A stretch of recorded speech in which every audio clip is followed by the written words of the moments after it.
What a week it's been, huh? All this news in the U.S. and I'm not even. I'm not in the U.S., so I'm like in. I'm out of the country. I'm in.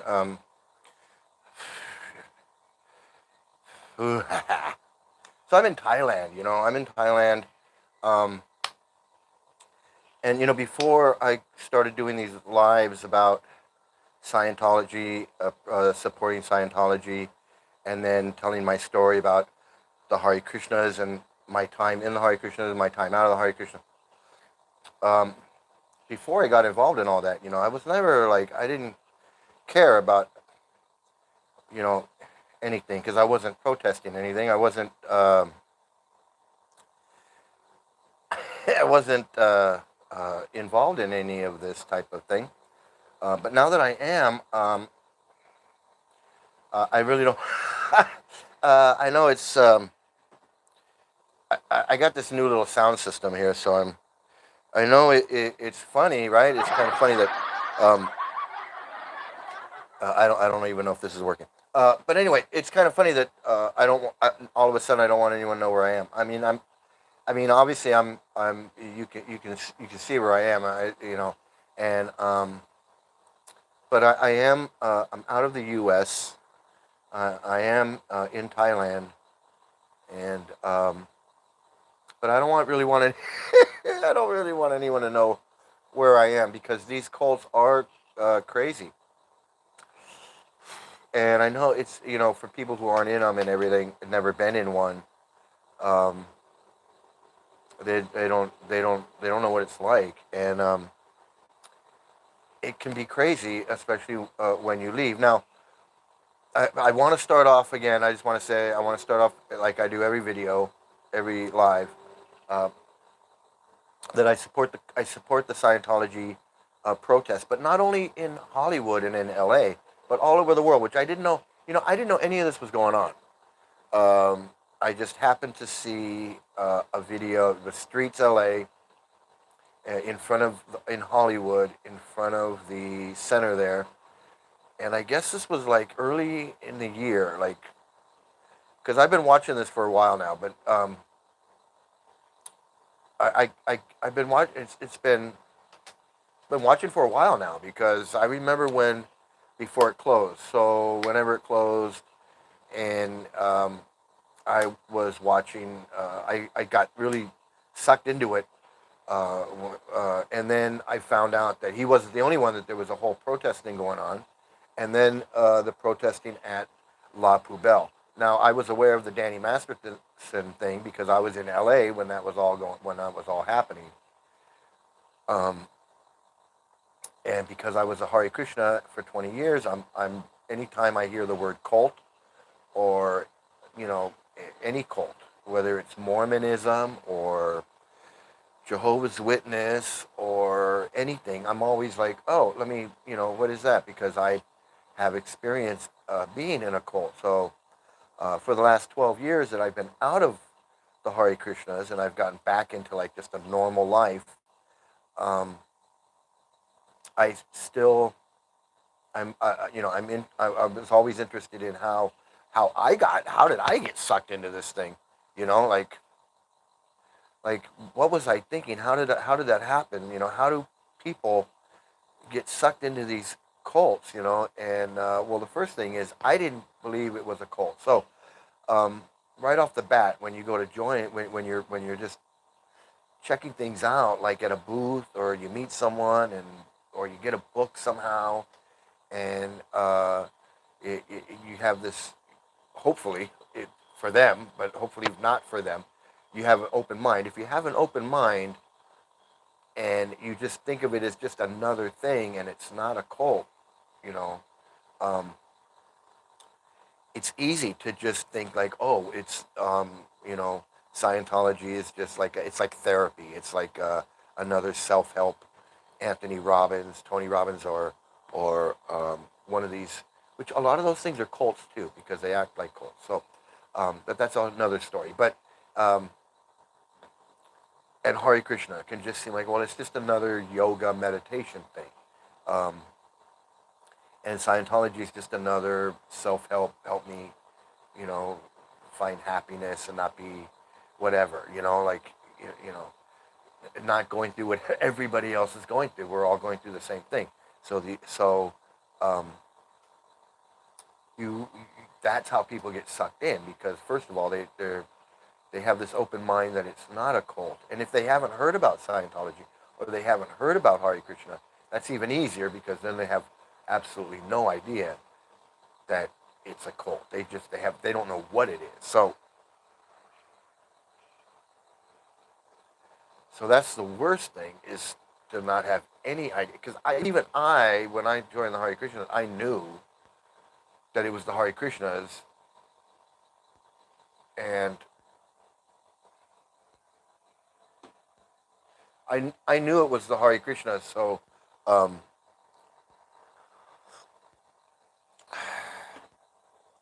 but even though I knew it was the Hare Krishnas, I still, you know, I still fell into the trap, because I wanted to have an open mind, and um, it was presented that it's not a cult. It's just something so different that people don't understand that it's not a cult. So I was fully aware that it was a cult, and I still went right in, and I didn't go right in. It was a gradual over time. It was some people jump right in. Let me tell you, usually, especially in the early days, most people they just jump right in. They just drop everything they're doing and they jump into the cult. There is no overtime. But in today's world, things have changed. So cults have changed a little bit as far as how they get people in. A lot of times, cults tell you don't have to join, because they say, well, we're not a cult. We're not a cult because you don't have to join. You can just take a book, go home, read, chant, do whatever. You can just come visit the center. You can just come whenever you want. And so they totally try to break down that idea that it's a cult and you're doing something that's really wacky and crazy. That it's just another thing, just like anything else. Uh, uh, it's nothing to be afraid of. And once again, like if you've been brought up in any kind of modern religion or any religion, um, then it's easier to switch over to Hare Krishna, really, because you're just switching from one superstitious belief or one set of religious beliefs, like thou shalt not kill, thou shalt not whatever, or whatever your religion is, which is pretty, usually it's pretty benign. I mean, if you're a Christian, I was Catholic, it's not cultish, because they're not controlling every aspect of your life. It's not a secretive organ. It doesn't fit any of those. It doesn't check off any of those boxes. But so you relate the new experience to your old experience, and you go, well, it's not that big a deal to switch from being a whatever to being a Hare Krishna. And let me tell you, I met a lot of religious people in the Hare Krishnas that were religious before they joined Hare Krishnas. I've met nuns, I've met priests, I've met just about every kind of religious person in that they were in their religion, whether it was a Mormon or a Jehovah's Witness or whatever, all of them, and they just switch over to Hare Krishna. So it's if you're a religious person, it's not that big a switch to go from one set of religious rules or religious teachings, to a really hardcore, a really hardcore right wing type of cults are usually almost always uh, um, right wing, hardcore, got really hardcore weird beliefs, unless they're like these love sex cults, um, which sometimes they kind of combine everything in this kind of a love orgy type. But usually in a sex cult, it's everyone. The leader at the top is the one who's having sex. Everybody else is, I don't know. I don't know. I've never been in one. Um, but the Hare Krishnas, they don't do that. But so anyway, I want to start off by saying Scientology. I'm supporting the protest. I got sucked into it when Streets was first yelling at him down on Hollywood Boulevard, um, because I can relate to that. I can relate to people who are in who need to hear that it's a cult, that they don't understand what they're doing in there, and then also the people that could possibly join, that they get to hear that, hey, you don't know what this is. This is a cult. Before you even walk in that building, go home and check it out online.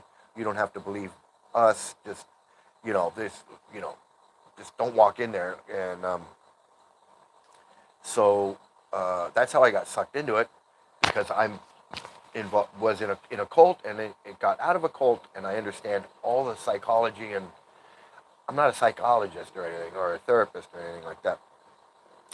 But I was in therapy when I left the Hare Krishna, which was kind of weird, because I was in therapy for something else, for like, grief and whatever. And I went through some traumatic experiences while I was in,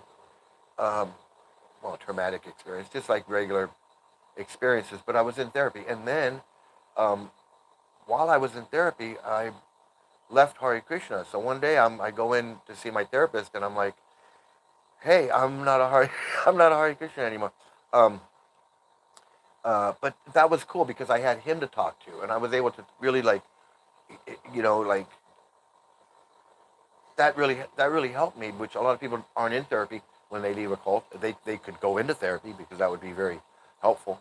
Um, but when I left, it was traumatic, because I wasn't leaving with anyone, and I didn't know anyone who was leaving, and there's no support group. There's cult groups, but I don't know. When I left, I wanted to just get away.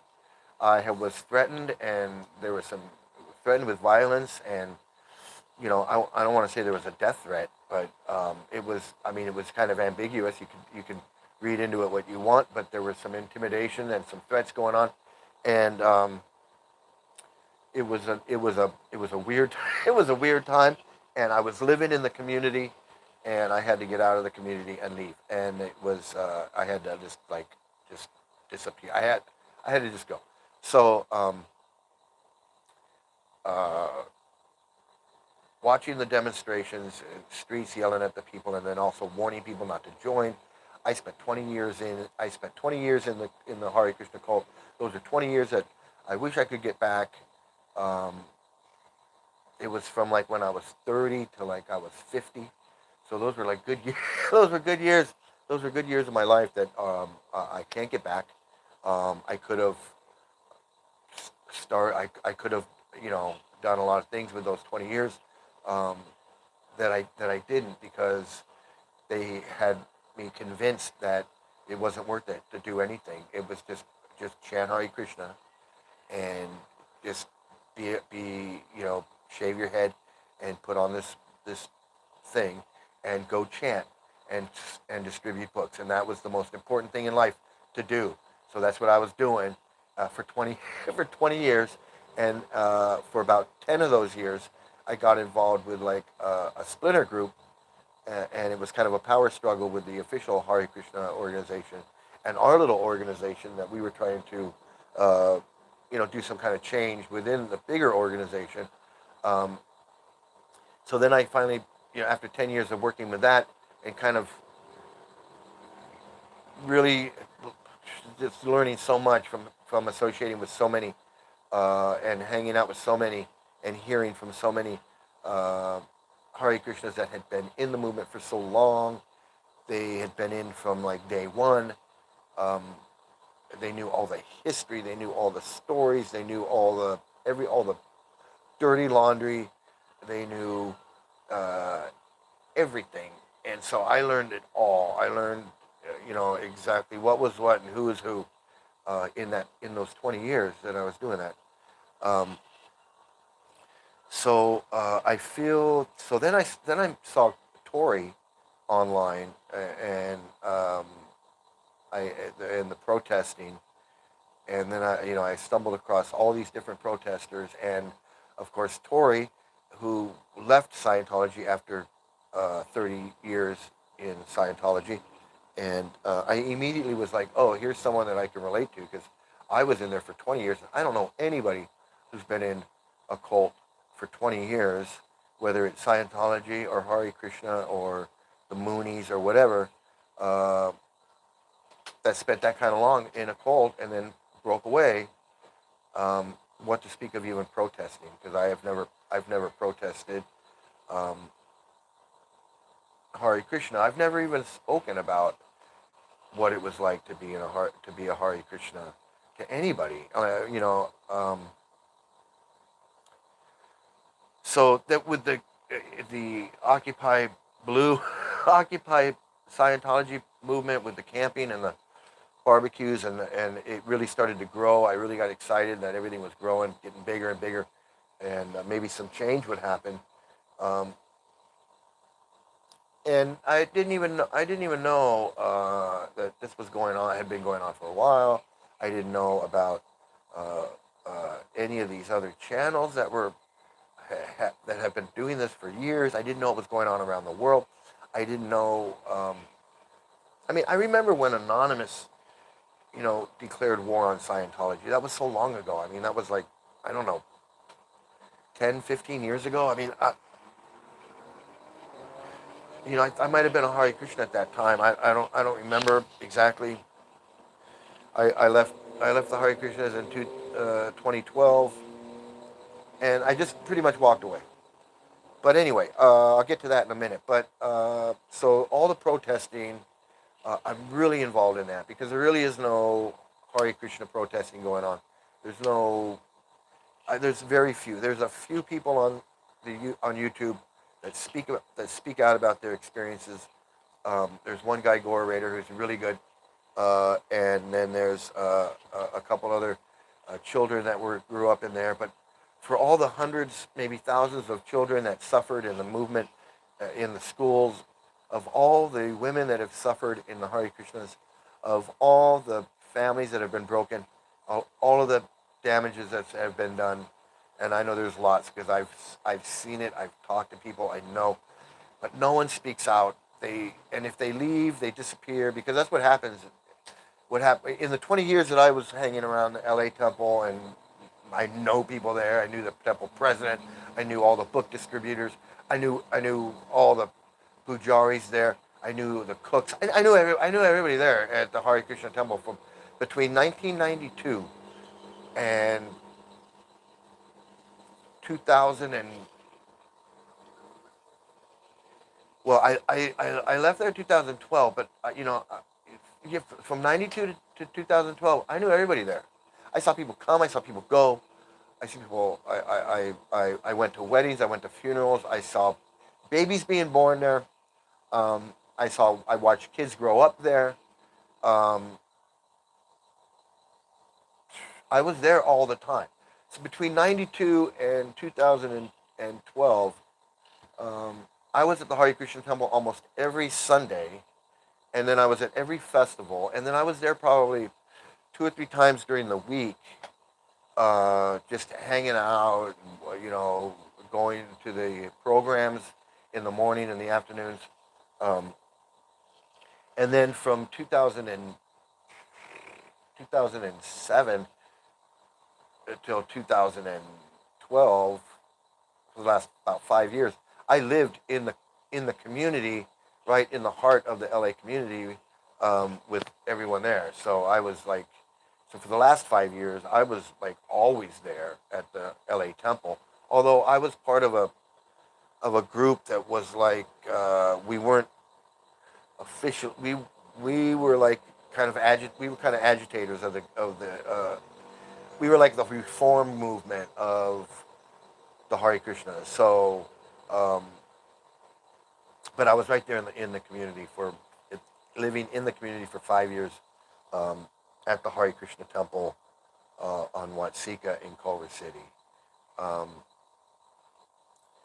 so Tori, I can relate to her story about how she got out, how she got in, how she got out.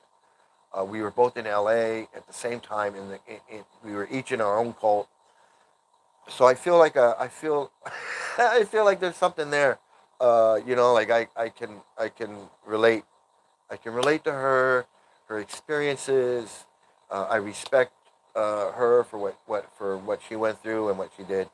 Um, but I don't get, as far as Hare Krishna goes, I don't. There's no community. There's no Hare Krishna community where anyone is going online and talking about it or discussing it. Um, there's no ex Hare Krishna survivor community that I know of. I've looked, I can't find it. Um, so that's why I've kind of adopted this, Scientology thing. Is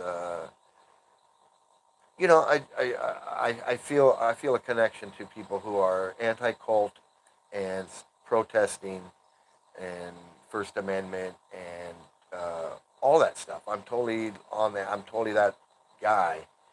And and I also have the damage from I have the damage from being a Hare Krishna. And it is damage. It really is.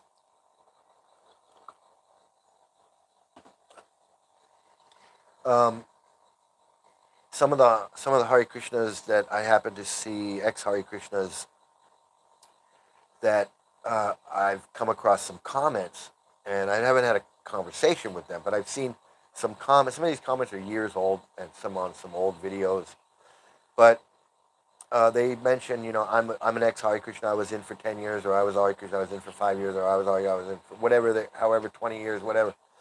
Um, and they mention, about how it's bogus and how all the same stuff that I'm saying. I mean, but there's no like group. There's no um, there's no way for me to contact these people, or I don't even know if they want to be contacted. A lot of people want to be left alone. It was traumatic. It's traumatic for me. It was traumatic because when I left, I didn't have any friends. All my friends were Hare Krishnas, and once you leave, they don't want nothing to do with you. No matter how good you, no matter how, no matter how close you thought they were, how friendly, it's all fake. It's all just because you're in a cult together, and so you have it's like being in school. It's like being a coworker, and or it's it's worse than being a coworker because when you're a coworker with someone, you go to a job. The job's real, and you're doing a real job, and you're dealing and talking about real things, and it's a real relationship. It might only exist for those 8 hours that you're at work, and it may not really mean anything because if you go to another job or they go to another job, it's like that's it. It's over. Um, but it's real. You have real emotions for that person. You have real feelings for that person, or you don't have real feelings for that person. However you feel, but it's real. If you don't like the person, it's real. You don't like them. If you like them because it's real, and you talk because it's real. But Hare Krishna, it's all fake. It's all false. So the stories that you're talking about are fake. Um, what you believe is fake. The philosophy is fake. It's all fake. It's all phony.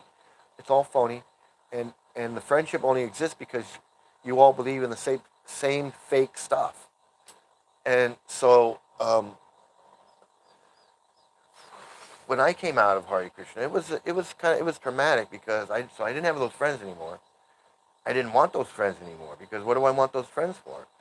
It's when I came out of Hare Krishna, I realized it was an evil, evil cult, and why would I want to associate with people who are still in this evil cult? It makes no sense. So, I by choice, I didn't want to deal with these people, and I knew I was getting threats. I was getting threats from them. Um, I was being intimidated by the ones that I thought were my friends. I was getting threats from. A couple of them were just outright lying to my face and lying on the internet about me. So those were my friends. I mean, if my friend was going he was going to church every Sunday at the Catholic church, whatever, in his neighborhood. And one day he came to me and goes, I'm not going to that church anymore. Um, I'm going to a different. I wouldn't care because he's my friend. And if he said, I'm not doing this or that anymore. I gave up smoking, or I gave up drinking, or I get whatever it is. uh, okay. So we used to play music together, right? If he came and said one day, he goes, "I'm not playing music anymore. I don't play music anymore. I sold my drums. I turned the music room into a pottery room, and I'm into pottery now. I'm not into music. I'm just into pottery." Um, he'd still be my friend. I, he'd still be my friend. But Hare Krishnas aren't like that. Hare Krishnas are like, oh, you're not a Hare Krishna? Well, then you're an evil demon. You're a karmi. You're this. You're that. And I don't want to associate you. I don't want nothing to do with you. Because think if they do that with their family and their friends, what's the difference doing it to another Hare Krishna? If a Hare Krishna is not talking to his mom and dad or his kids or whatever because they're not Hare Krishnas, then why would he be? Why would he stay friends with another Hare Krishna that's not a Hare Krishna? They just don't do that. And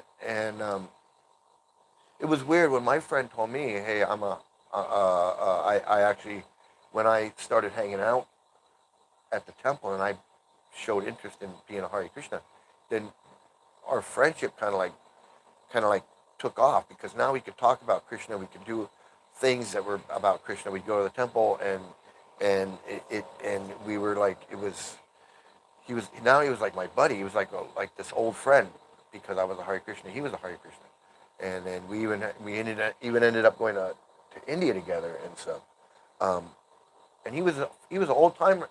He was an old timer, so that's where I learned a lot of stuff from this guy, but only because I became a Hare Krishna. Because once I became a Hare Krishna, then that's when we really became friends.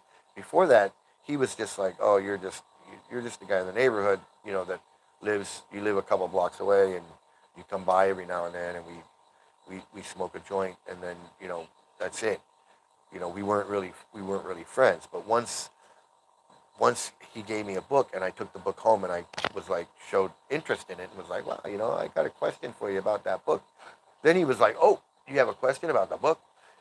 Then everything changed at that point. All these people that I thought were my friends in the Hare Krishna, they weren't my friends. They didn't care anything. They didn't care about anything once I left the Hare Krishnas. They didn't. I had so I only had like two friends that I was still friends with when I um, joined the Hare Krishnas because a couple of my friends didn't want anything to do with me. I guess they didn't want to be. They didn't, they didn't want to be around me because I was a Hare Krishna. I guess so, which I understand now. At the time, I was like, well, what's you can't respect, that I'm a Hare Krishna. Like I a couple people, kind of took it the wrong way. Um, a couple people overreacted because they just had this weird reaction, and then everyone else has kind of faded away because I was a Hare Krishna. So I didn't. I ended up not staying in touch with a lot of people. I didn't stay in touch with a lot of people. I was going back and forth to India, so I was spending time in India. Sometimes a month, sometimes a month and a half, uh, sometimes 3 weeks at a time. I'd go to India, and so I just all my friends that weren't Hare Krishna, they just kind of faded away. And I only really stayed in touch with two people that I'd known for a long, long time. So everybody else I didn't know. So when I left Hare Krishna, I had two friends, and I didn't really talk to them about it, and because I wasn't really hanging out with them. I just stayed in touch with them. So it was like I had two people that I stayed in touch with when I left, and everybody else I didn't have. I didn't have phone numbers or anything like that. So I never really discussed my experience with them um, once I left, and not that I wouldn't, just they never asked me. I never volunteered. I just kind of wanted to forget about it. Like I wanted to kind of pretend like kind of wanted to pretend like that never happened because I really felt like 20 years of of 20 good years were taken from me in doing this stupid cult stuff that was just baloney. And so uh, that's why I connect with Tori and the whole movement, because I really don't have any other. I never really had any other kind of support group other than my therapist, and um, even like even my mom. My mom got sick when I left Hare Krishna. In fact, that was the excuse that I that was the excuse. But my mom got sick, and I used that excuse to move out of the community to go live with my mom and help her. And I wasn't lying, but that was it. Just happened that way. So I just said, hey, you know what? I told the people that I lived with, and the people that all the Hare Krishna. I said, hey, I got to go help take care of my mom, and I went to go take care of my mom. And then once I was out of the community, I let everybody know, hey, I'm done. I'm done with Hare Krishna. So they kind of put up a fight at first because I knew a lot of stuff, and I don't know what they thought that, like. So they first they thought, I don't know what they thought, but they thought they could intimidate me, and that they could uh, use cult tactics to keep me, I don't know, in the cult or whatever. I guess they thought they were going to keep me in the cult. They were intimidating me with death threats and violence and like weird emails and blasting me on Hare Krishna web pages and trying to associate me with like a lot of like weird people and that I had absolutely nothing to do with. Um, but they tried to lump me in with some like crazy people and some like criminal whatever they were, and I had nothing to do with anything. I was just like this guy, and I was just like, hey, I'm out of here. And all of a sudden they're like, oh well, you are. And so then they were trying to smear my name, like character assassination, threatening me with it was crazy. And I was just like some guy. I wasn't like, you know evidently I knew too much. I mean, I guess I knew more than I guess I knew more than I realized that I knew. And you know, I mean, I don't, I seriously, I never expected any of that at all. Um, but it was pretty crazy. So I've never visited a Hare Krishna temple except the one in India because nobody knows me in India. Um, and it's because my friend lives in India. My friend lives there, and to him it's just a Hindu. It's a Hindu temple, and I respect the Hindu religion. I respect all religions, whether I believe in them or not. That's another story. But I respect people doing what they want to do. That's like a hobby. If you want to go worship the Lord in some way, and that's your hobby, and you do that on Sundays or you do that whenever, that's fine with me. I don't care. If that makes you happy, great. If it makes you evil and violent and hateful, then I don't want anything to do with that. I don't want anything to do with that.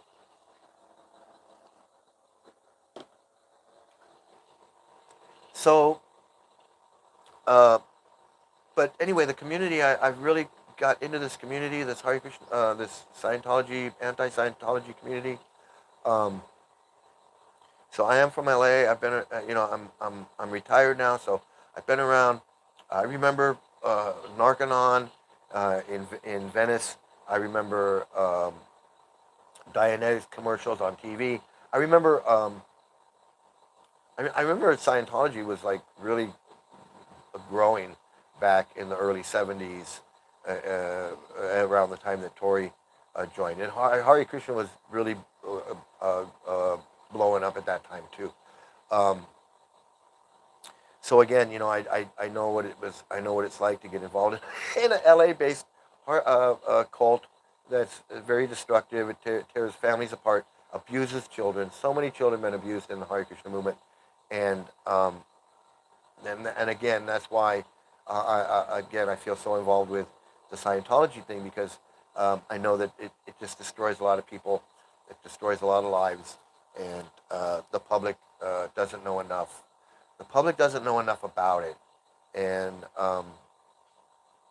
so I figure while people are learning about Scientology, I can shoot some Hare Krishna in there too, so they kind of get a two for one. They get, they click on the Scientology thing, and they hear about Scientology, and they also get to hear about Hare Krishna. That Hare Krishna is just as bad, just as evil, and it's much. I don't know. Maybe in today's world, it's less known. It's more known in India. It's really big in India because it's kind of burnt out here, or not here, but it's kind of burnt out in the U.S. It's big in Russia and it's big in South America, because that's like that's untapped territory for them, to exploit people and families in Russia and in South America, and um, I forgot where else where else I said, but yeah. So um, that's uh, uh, that's why I'm doing this, and that's why I like to, give a little Hare Krishna stuff in there too. The Hare Krishna festivals are going on. If you're watching from anywhere in Europe or in England, or I think in England they're having it. It's their festivals are happening now, and they're going to be going on through the summer. The rest of Europe, I don't know if they've already happened yet, um,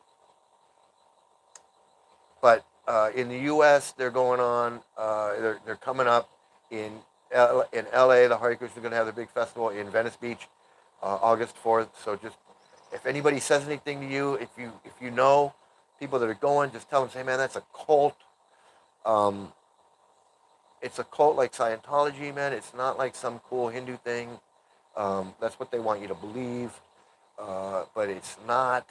So August 4th in LA, and then either the weekend before that is San Francisco, the weekend after that is San Francisco, and then San Diego around the same time. So sometime later this month, early next month, California is going to get hit with the Hare Krishna festivals all over.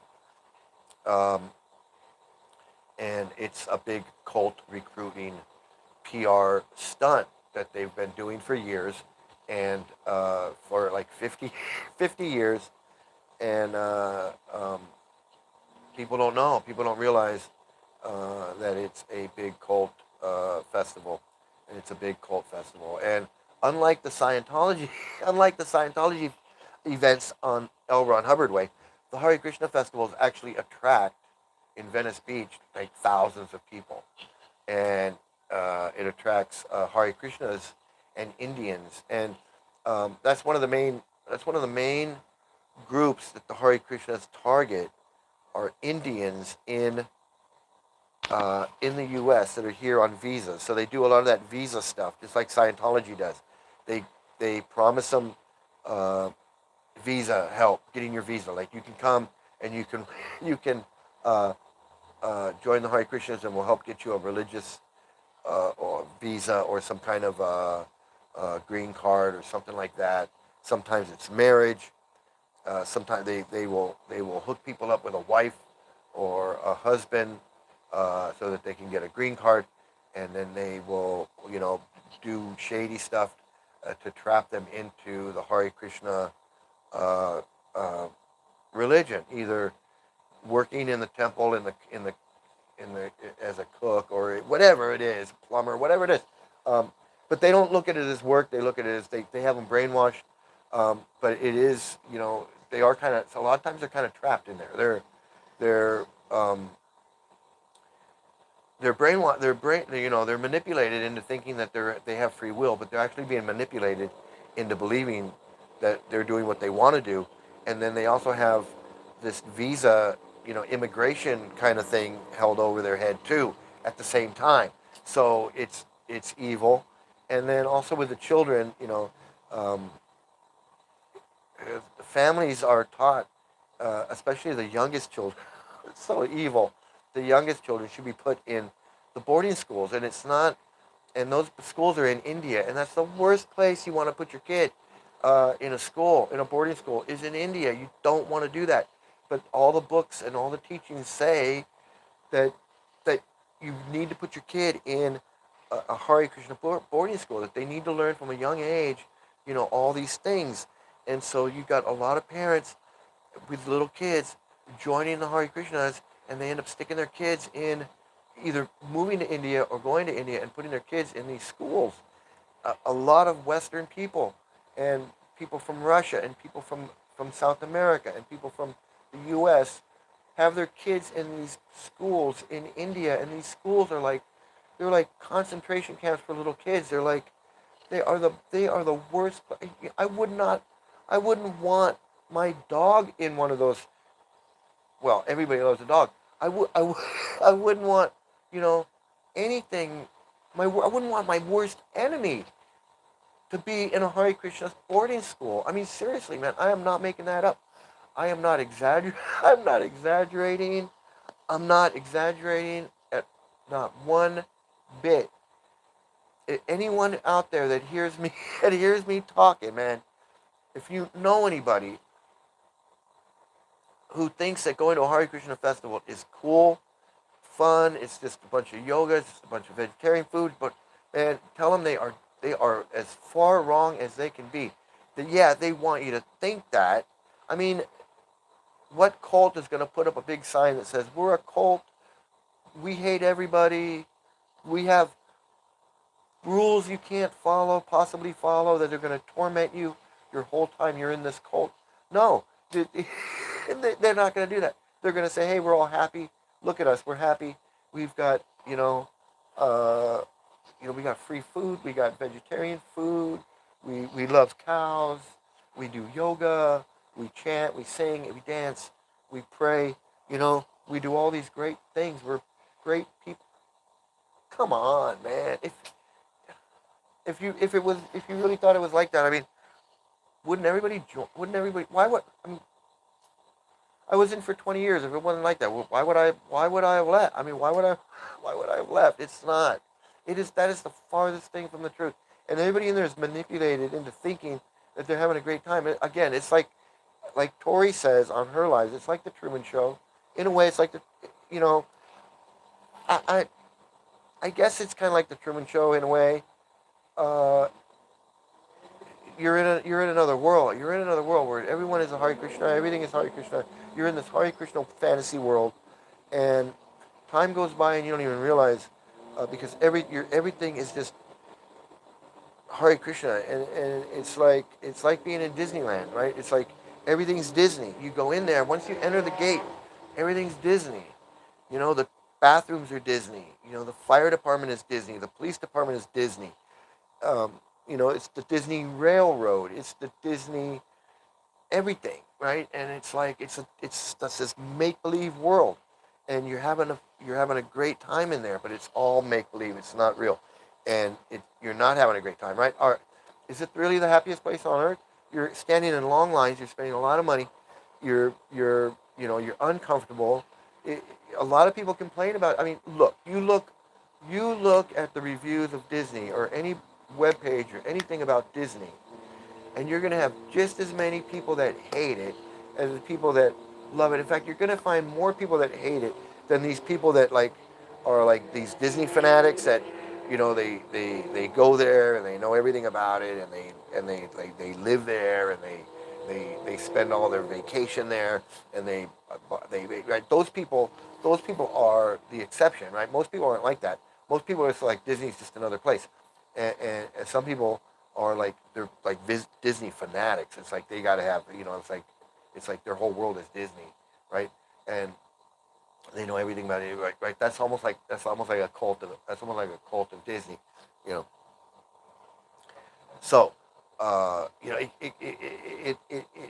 it's like that, like Krishna is like that. It's like this Krishna world where everything is Krishna, and Scientology is like that too, where everything is Scientology, everything is auditing, everything is e-meters, everything is what level are you on and what organization are you in, and and that is to keep you focused on doing something so that you don't stop and think about the fuck am I doing in this goddamn cult, because you will do that. I mean, people do that, but they're taught that is exactly what they're talking about. This is everything that we're trying to teach you, is to keep those thoughts out of your head. So once those thoughts enter your head, that's proof that their thing works, because we're keeping all that. It's just such a massive mind fuck. So I can relate to everything. I can relate to everything that's in Scientology. I can relate to everybody that's in there, how they, you know, oh, there's you can break it up into like a pie chart and go, there's a percentage of people in there have no idea what they're doing.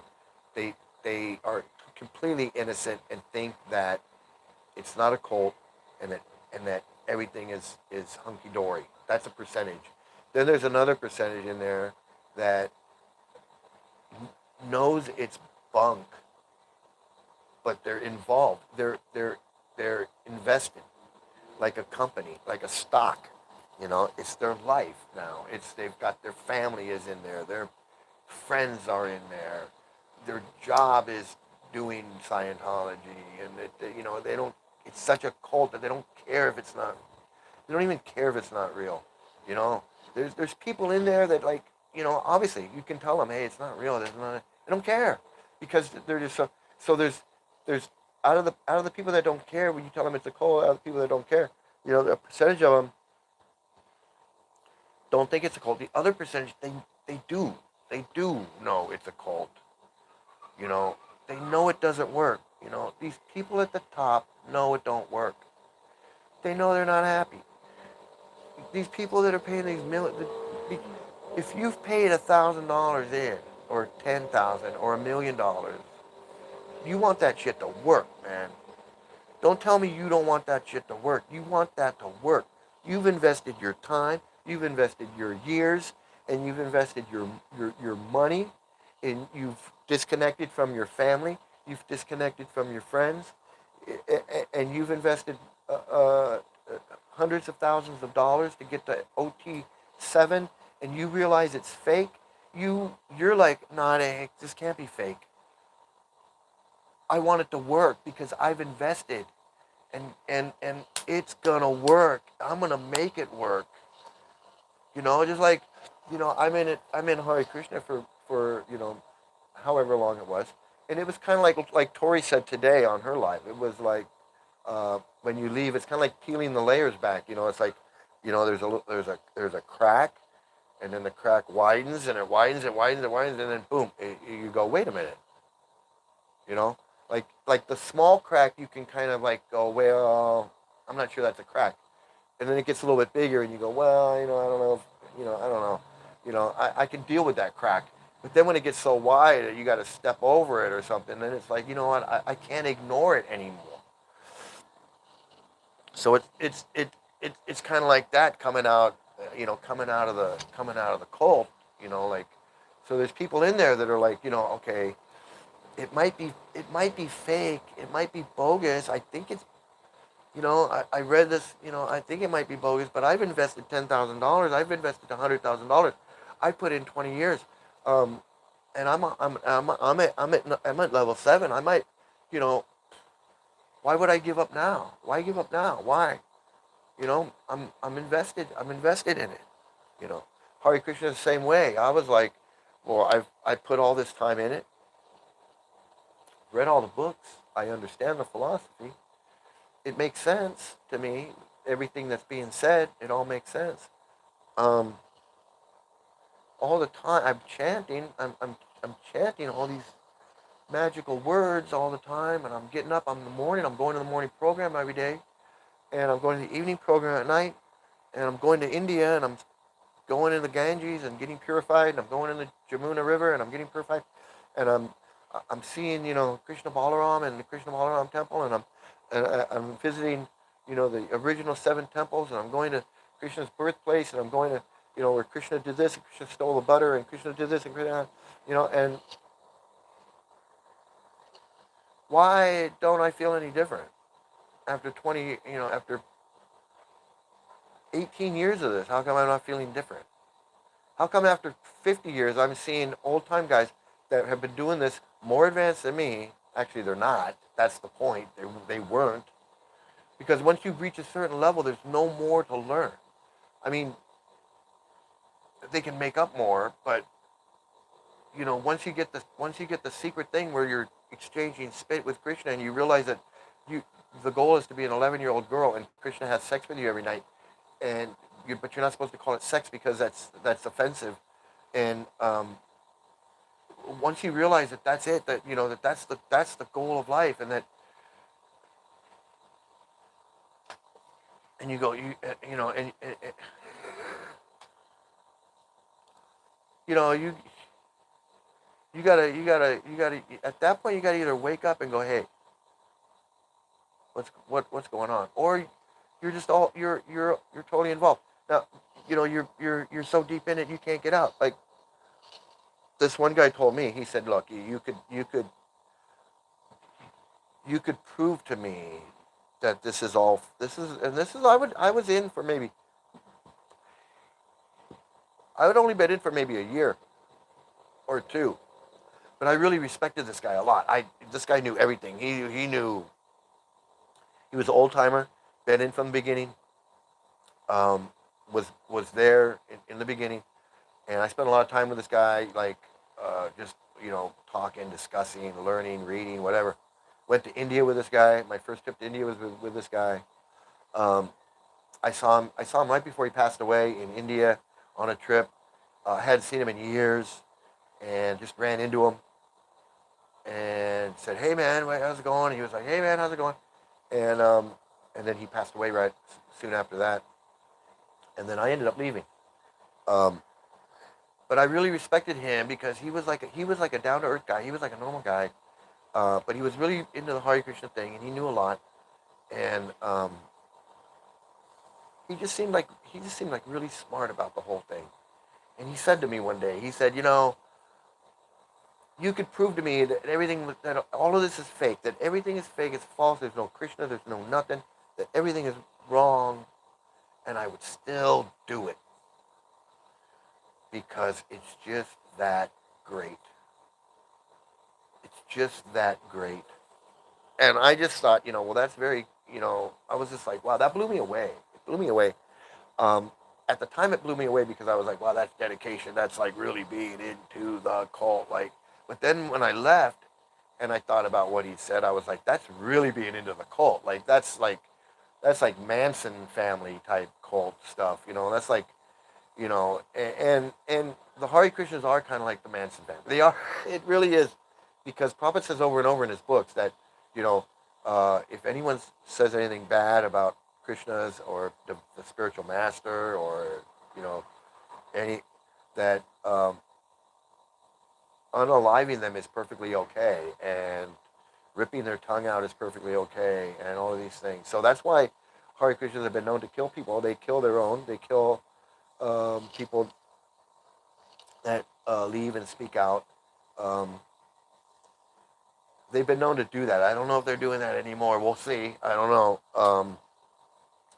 But they have been known to do that. So, and that's why, because they teach that in the teachings, and a lot of people don't know that. People don't know that. They think it's just fun and games and flowers and chanting and sitar music and yoga classes at the beach and meditation, whatever. Um, but they don't realize how evil and destructive this cult is. Now, I see people on Joe Rogan. I see people on Joe Rogan. I see people on Bill Maher or whatever. Um, I see people on the internet sometimes talking about, Hare Krishna. They've only been in for like 2 years or 3 years, and they've got a YouTube channel, and they're like, oh, look at me. I can teach you about happiness. I can teach you about Krishna and being a Hare. They've been in it for 2 years. I was in it for 20 years. They've been in it for 2 years. They think they know everything about this Hindu sect that's been around for, well, this chanting of Hare Krishna has been around since the 15th century, 16th century, right? Like 400, 500 years. They believe that Krishna appeared on Earth 500 years ago, when Christopher Columbus was sailing around the world to try to find India, and he ended up finding America. At that same time, there was a guy that was born in India who the Hare Krishnas say is Krishna. So they believe that Krishna, God, the ultimate God, the Father, the the same God that Christians say is the Father, that Jesus says is the Father. They say that Chaitanya appeared in India 500 years ago. Just 500 years ago, Krishna was here. This is what they say. 500 years ago, Krishna was here. So that's what they believe. They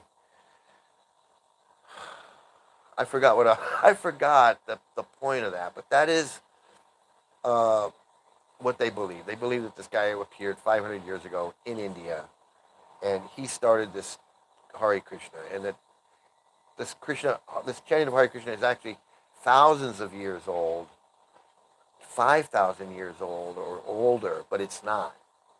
Okay, I just want to let me just clarify that. I think that was the point I was making, but I just want to clarify that, even if that wasn't my point. Yeah, well, that was my point. That these guys they join the Hare Krishnas. They're in it for 2 years. They get on the YouTube channel and go, "Hey, I'm a Swami. I'm a monk. I'm a monk because I don't have sex. I don't get intoxicated. I don't eat meat, and I don't gamble. And now I'm preaching Hare Krishna. I've been doing this for 2 years, and now I'm a monk." This is what they think, and now they have a channel where they're going to preach about chanting Hare Krishna and how you can say magical words, and it will somehow make you this this this spiritually advanced person that even the founder of the Hare Krishnas couldn't do. Like, he couldn't even follow his own rules. So the founder of the religion, who wrote the books telling you what to do, couldn't follow his own rules. And yet you think that after 2 years of trying to follow these rules, which I doubt very much you're following these, I just I just don't believe it. I just don't. You know. But even if you did, even if you weren't having sex, and you weren't getting intoxicated, and you weren't gambling, and you weren't eating meat, even if you're doing those four things, there's plenty of those people around the world doing those exact same things. So just because you're not doing those four things doesn't make you any more special than anyone else. They think that because they're not doing those four things, that they are somehow special, and they're not. First of all, I don't believe that they're not doing those four. I believe that they're doing three of those. That they're not doing three of those things, and one of those things they're doing. And gambling includes a lot of things. That includes a lot of stuff, not just going to a casino.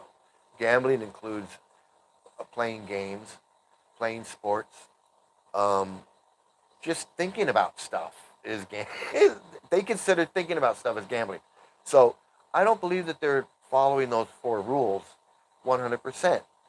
And then, they're supposed to be doing all these other things too. They want you to believe that there's just those four, those are a heavy four, but there's a lot of other things you got to do. Like, you got to worship. There's a lot of things you got to do other than just those four things. And they think that they got to get up at 4 o'clock in the morning. A lot of people get up at 4 o'clock in the morning. Getting up at 4 o'clock in the morning doesn't make you any more special than anybody else. So these guys that are on YouTube, and they're a dime a dozen, man. Let me tell you, these Hare Krishnas are a dime a dozen on YouTube, and they're on there talking about how they can teach you how to be happy or spiritually advanced or whatever. First of all, there's no such thing as spiritually advanced. Maybe you've learned a lot. Okay, maybe you've read a lot of books, whether it's Buddhism or Krishnaism or Hinduism, Shivaism, whatever ism it is, Christianity, whether you're a rabbi or whatever. Okay, you may have read a lot. You may have read a ton. You've read a ton of stuff, and you know it. All those things that you've read about thou shalt not this and thou shalt not do that, that's great. You know it. You know it back and forth, and you can explain it up and down. But are you spiritually advanced? Whatever that means? No, you're not. You're no more advanced than somebody who went to college and learned something, like how to weld, or how to build a machine, or how to be a chemist, or how to be a whatever. You learned something, you know. You learned about the Bible, you learned about the Talmud, you learned about the Quran, you learned about. But are you spiritually advanced? Do you have any special knowledge that someone else doesn't have? No. If you can go and learn that from a book, then anyone else can go and learn it from a book. But it doesn't give you special powers. It doesn't give you any special knowledge. You haven't gotten anything from anywhere else. Nothing has come in from anywhere that's not coming from somewhere that anyone else can get it. So this idea that you're a guru, or you're a rabbi, or you're a priest, that's fine. A monk, fine. But you don't have any special powers. You're not any better off teaching anyone than anyone else, and it doesn't matter, because even if you've studied the Bible and you've got a degree, PhD in theology of the Bible, whatever, you can't teach me anything more than what I can learn from the Bible, because it doesn't work that way. It just doesn't work that way. It and a priest doesn't have any special powers, although he gets up there and he marries people, and when people die, he blesses them, and when people get confirmed, he confirms them, or a rabbi marries people, or he does a bar mitzvah, or he does the last rites or whatever when people die, and he blesses the thing. But anybody can really do that. I'm not knocking them. I'm not saying they haven't studied. I'm not saying they don't know what they're doing. I'm not saying I'm not saying that. I'm just saying they don't have any special powers. They're not doing anything that someone else can't do, that can't learn how to do that. So this idea that somebody is spiritually advanced it's just words. It doesn't mean anything. Somebody is, advanced is that you're advanced in not, something more. I know something more. Like I might know how to fix a car. I might know how to fix an engine in a car. Somebody else might not know that. Okay, I might know the story of Jesus. I might know, that he was born here, and when he was this age, he did this, and when he did this age, he did that, and then he went to the Temple Mount, and he said this, and then he preached over there on the hill, and he said that, and then he went. And I might know that really well. Like I know that better than anybody. Like I know it by heart. I might know it by heart. Like what verse, like I might not even know that, might not only know the story, but I know the verse. So when I tell the story, I can say, yeah. So then he fed the fish, and in Paul says, verse 1 and 2, "Thy shall feed thy fish," whatever. So I may know that, but does that give me any special? Does that give me any special power? Like, does that allow me to marry a man and a woman, or a man and a man? Does that give me any, to bless a child when he's born? I mean, does it give me any special power to do anything? I mean, in some people's eyes it does, but I'm asking the question, does it? Because if it did, it would elevate that person to some special thing that we would all recognize. He would. But we don't all. Some people recognize this guy. Some people recognize that guy, and it's Pope this, or or it's this, imam, or it's this reverend, or it's this rabbi, whatever, whoever he is, or it's this, guru, Nanak, whatever, whoever it happens to be. So everybody's recognizing somebody else that to have these, special powers, but they're not recognizable to everybody. Not everybody recognizes the special powers that some people invest in other people. So, so everybody's correct in questioning that. I mean, Christians are going to say, well, why should I accept, I accept Jesus as my Lord and Savior. I'm not going to accept, Mormonism, Joseph Smith, or I'm not going to accept Mohammed, or I'm not going to accept, Guru Nanak, or I'm not going to, right? They have a right to do that, because they've invested their powers in Jesus, but the others don't see that, and it works that way all across the board. Everybody is acting in that way, that they don't see the special powers that the other people give to the leader or the head or the God or whatever, the Godhead or whatever it is that they are, that is in their religion. And so Hare Krishna is, they say, well, every one of us in our religion, all these gurus, we all have these special powers, because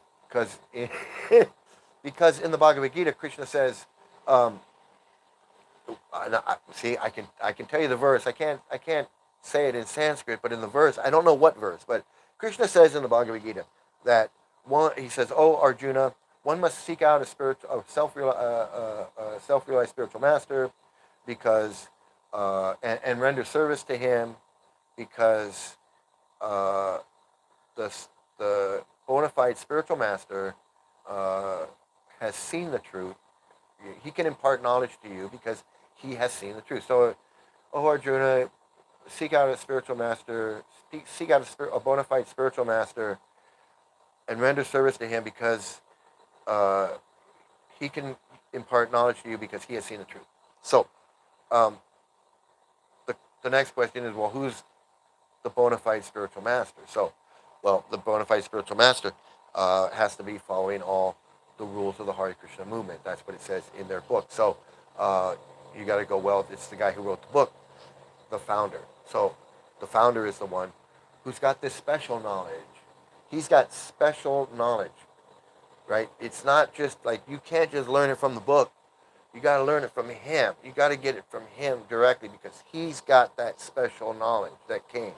Because Krishna says in the Bhagavad Gita that the self-realized soul, the bona fide spiritual master, only he can give you the transcendental knowledge, the ultimate truth, because he's seen the truth. So one who hasn't seen the truth can't give you the truth. So that's how they get you. They get that's right there. That's where they get you. And a lot of times what they'll do is they'll open up the Bhagavad Gita to that verse, and they'll go, hey, it says right here in Bhagavad Gita, see, right here in the Bhagavad Gita, one must seek out a bona fide spiritual master and render service to him, because only then will he impart knowledge to you, because he's seen the truth. So, oh, by the way, I have a bona fide spiritual master. He's at our temple, and I'll take you over and you can meet him. But in reality, they don't exist. Those guys don't exist. The bona fide spiritual master doesn't exist. The one who's going to impart knowledge to you doesn't exist. It's all a big bogus scam. So that's why I want everyone to know, everyone that hears my voice, everyone that sees this video,